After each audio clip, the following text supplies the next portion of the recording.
Hey everybody, it's Josh. Before we begin, a brief disclaimer. The best story I ever heard, which is in fact told in this episode, happens to be a bit dark and I would say not quite appropriate for young kids. So if you are a parent with a child in this program or has had a child in this program, this episode is not going to be the best to plunk down your 9-year-old in front of. There will be future episodes of this podcast that are going to be incredibly for the whole family, but this is not one of them. So I would say this episode is for adults or maybe kids above the age of 14 or so. That's my recommendation.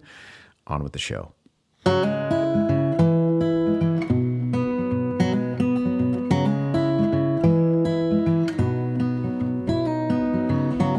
Hey everybody, and welcome to episode 1, season 1 of Written Out Loud, a podcast about storytelling. I am Joshua Shelov, I am your host, and I have been putting this off for far too long, as Bilbo Baggins once said. I'm just going to dive right in with, literally, I kid you not, the best story that I've ever heard, and I'm waiting for my son to walk in the door. He is getting out of the shower. It's his birthday. There's a reason why I'm going to tell this story live. I'll get into all of that. But without further ado, here is the best story I've ever heard.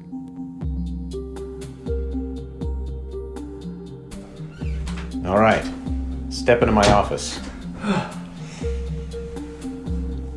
It is your birthday. You don't have to speak. That is not part of the deal. We've made an arrangement. I will drive you to the gym if you listen to my story. No, you can't have your phone though. Can't have your phone. Not part of the deal. Exactly. Phone down. Okay. You ready? The story, it is 7 minutes long. That's it. And then we're on our way, taking you to the gym. So this story takes place, true story, in 2002. So this is 6 years before you were born and your big brother was 6 months old. So this is the summer of 2002 and we were living in Park Slope, Brooklyn. And at the time, I was nowhere as a screenwriter. I was desperately trying to break into Hollywood. I was getting nowhere and I was making a living as a freelance producer for ESPN. And so on this particular day, I'm sitting in front of one of those like brownstone apartments in Park Slope, waiting to go to the airport, and an old-fashioned yellow cab is going to come pick me up to take me to the airport so that I can go and produce some kind of like 3-minute profile about some running back. I don't remember who.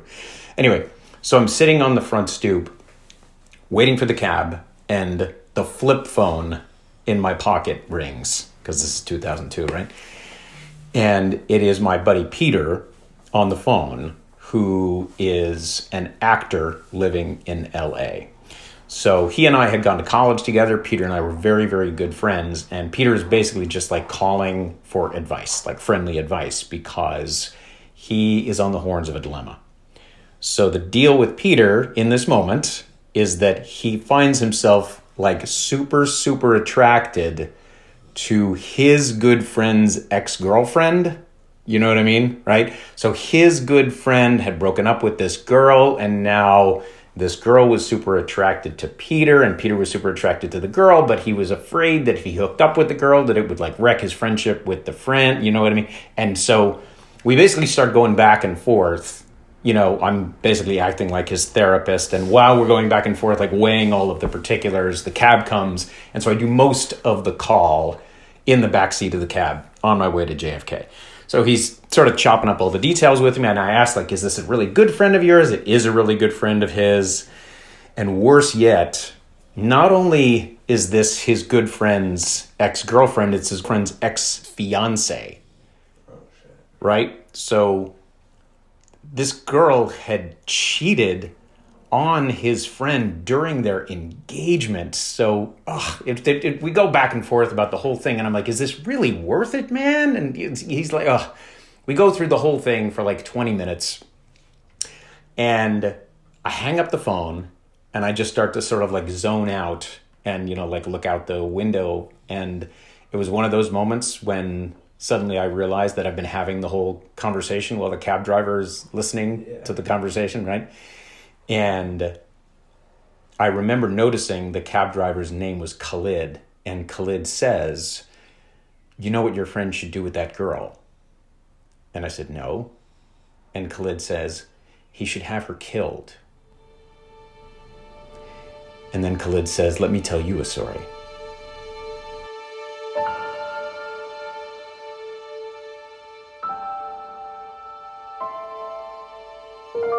Khalid says, "I've been in this country 11 years. I have a wife, 2 children. And one day I woke up with a feeling in my heart that my wife was being unfaithful to me. But I didn't confront her about it. Instead, I chose to hire a private investigator who followed her and took the pictures that confirmed that my suspicions were correct. But I didn't show her the pictures. Instead, I took the pictures to her father. So this is Khalid's father-in-law. And Khalid says, "My wife's father is a very wealthy businessman in Manhattan, lives in a big townhouse, and I go to his house with the pictures of his daughter." And Khalid's father-in-law shows him into this big private study. So it's just the two of them. And Khalid takes out the pictures of this man's daughter. And Khalid's father-in-law looks at the pictures of his own daughter, and he says to Khalid, "I know who we need to talk to have her killed."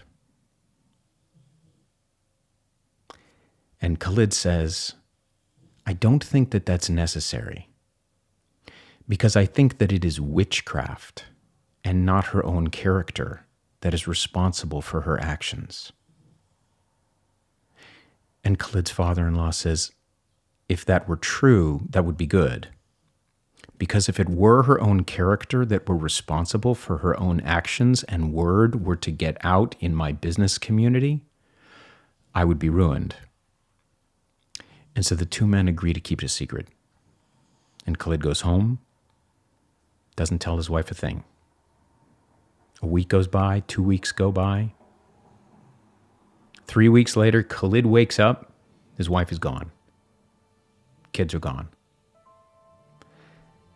And Khalid calls up his father-in-law and says, "I know you know where they are. Where is my wife? Where are my children?" And Khalid's father-in-law says, "I know where they are and I'm never going to tell you." And at this moment, the cab is arriving at JFK. And I'm coming out of the trance of Khalid's story exactly as you are. And I remember so well Khalid saying to me, "But you know, love is a funny thing. Because if I were to see her again now, even knowing everything that I know about her, would I take her back?" And that is the story about Peter and Khalid, the best story I've ever heard.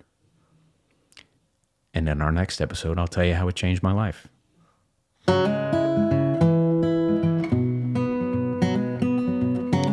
The Written Out Loud podcast is brought to you by the Written Out Loud Storytelling Program, which is where people just like you and your kids can learn the profoundly valuable and timeless craft of storytelling. Any and every path you and your kids walk in life will be elevated by mastering the craft of storytelling. And by focusing on storytelling, we are getting kids across the country to actually fall in love with writing. We've turned almost 3,000 kids into published authors so far by placing them in a small group Hollywood writer's room format where they approach writing as a team.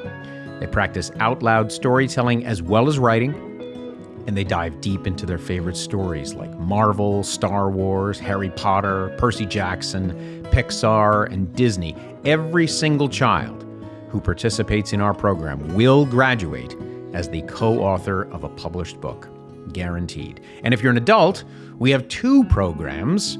The Novelist program, where I will work with you personally, whether you're working in fiction or nonfiction, to finish and publish the book that you have been dreaming about. And I am also running a Game of Thrones Hollywood Writers Room Fantasy Camp, where you can actually join a virtual Hollywood Writers Room led by me. And together, we are going to write the Game of Thrones ending we actually wanted to see, the one you actually wanted to see. I am so psyched to do this. If you're a Game of Thrones fan, or if you have a novel that you want to write, check out our adult programs at writtenoutloud.org. It is all happening. 2023 is your year. It's the year we transform you and your child, if you have a child, into joyful, habitual writers and published authors.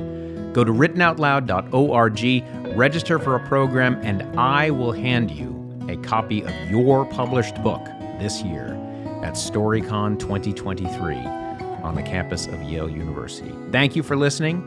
Do not forget to subscribe to get the next episode in your feed. Writers write words. Storytellers write the world. I'm Joshua Shelov. See you next time.